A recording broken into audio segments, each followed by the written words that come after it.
Hello and welcome. My name is Thomas Kevin Dolan. I'm the writer and author of Little Fag, A Journey of Self-Acceptance and Healing. And today I begin section 4, entitled Begone Pain, You Have No Power Here. And chapter 1 in section 4, on page 213, is entitled The Need to Conceal. On a street in Toronto, I stopped dead in my tracks.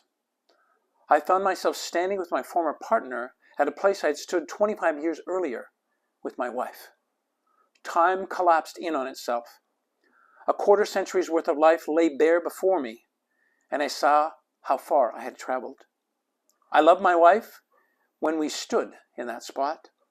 I had love for my former partner standing there now.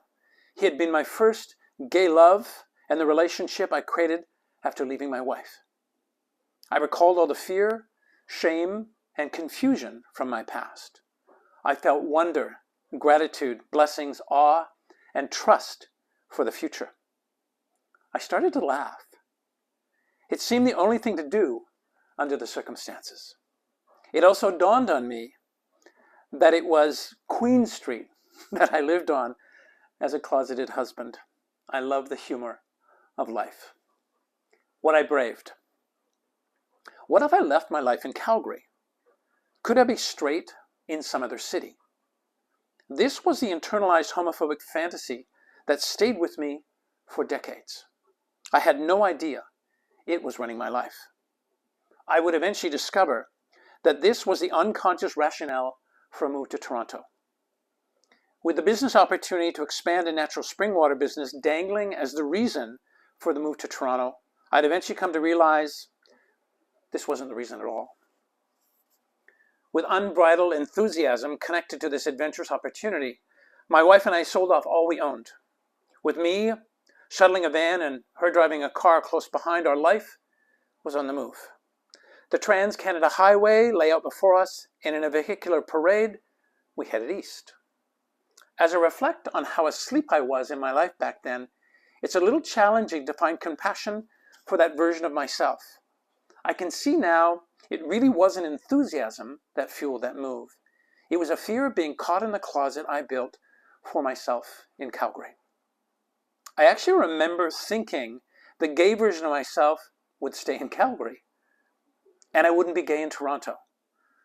I feel such sadness for the fearful way of being that stalked my entire life. Saddest of all was thinking there was nobody to talk to about what was really going on for me. As with most circumstances tossed at me by life, this one certainly created some profound opportunities for growth. Being away from my family was a blessing. I didn't miss the dysfunction, nor did I miss the guilt parting from them. In some way, I'm sure a few of them felt like I was abandoning them. If truth be told, I was. My wife's family was powerfully supportive, which felt like such an honor. With them, my enthusiasm was certainly the selling point. The fact that we were not financially investing in this opportunity also pleased my amazing mother-in-law. Our investment was our time. I'd been to Toronto only one time before prior to this adventure. I did like the energy of the city. As I stood in front of the condo I lived in as a straight married man, my former partner gently put his arm around my shoulder. He quietly shared, "It must have taken such courage to be who you were back then." He felt my shoulders shrug, and I suddenly realized I had done the best I could do at the time. The excitement of this new city encouraged me to explore. Our condo was on the 3rd floor. We had a gorgeous view of Lake Ontario. We enjoyed the beauty and serenity of living in the beaches. It was a beautiful, well-established, and funky older neighborhood, and I loved being close to the water. As a 27-year-old, newly married man with a brilliant woman as a partner, life felt different than it had in Calgary. It bordered on feeling freer, more relaxed, lighter, and certainly filled with adventure.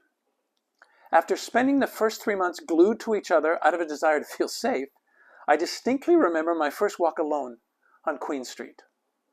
The quaint neighborhood with its charming shops helped me feel safe.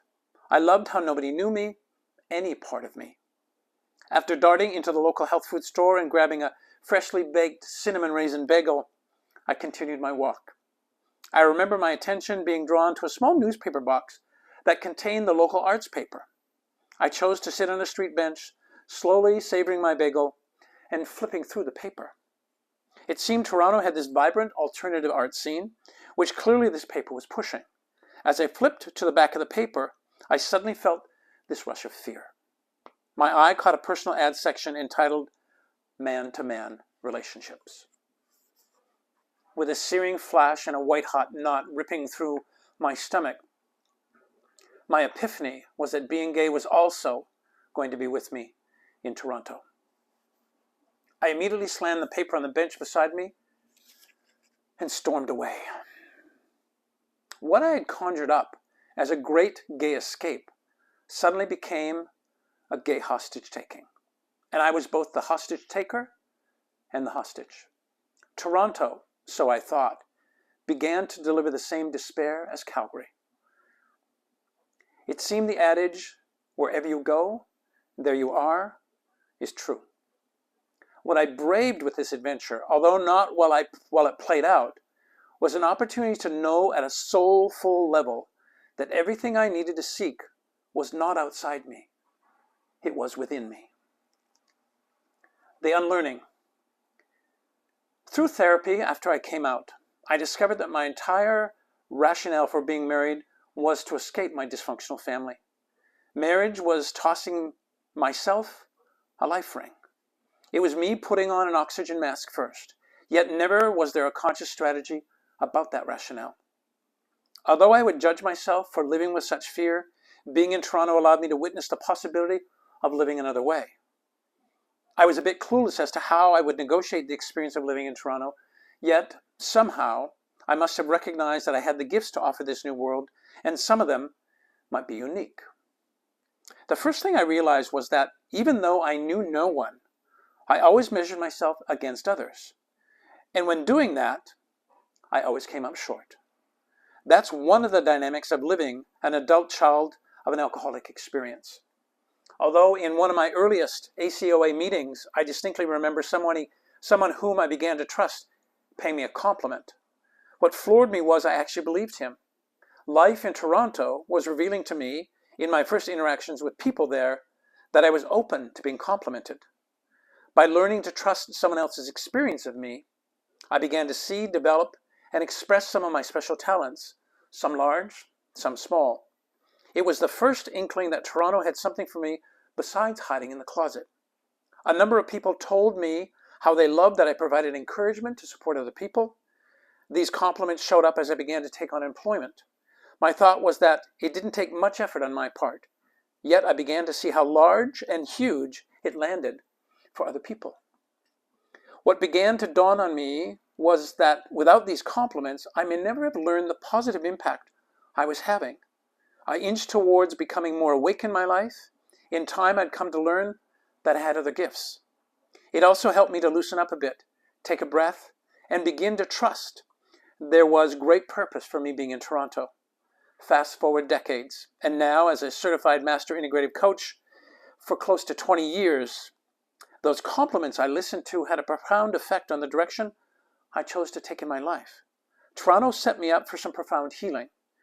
Writing this book has also given me an opportunity to take stock of the talents I possess and trust they are of tremendous value, no matter whether it helps only me or others. Although Toronto initially had me walk and live in a fog for a spell, I did choose to heal. Freeing myself from my own cloudy thinking, it allowed me to make room for my ability to see, develop, and express my talents. Toronto now made sense. The unlearning for me was allowing myself to feel understood and appreciated as a means of freeing myself up and expressing my gifts. It helps me to remember I am already whole and well-rounded. Oh, Toronto. I love Toronto. It has culture. The people are amazing. It's big. And of course, for me, it was probably my first sense of being free. So it'll have an emotional anchor for me all the time. And when I journey back there, I always go down to the beaches.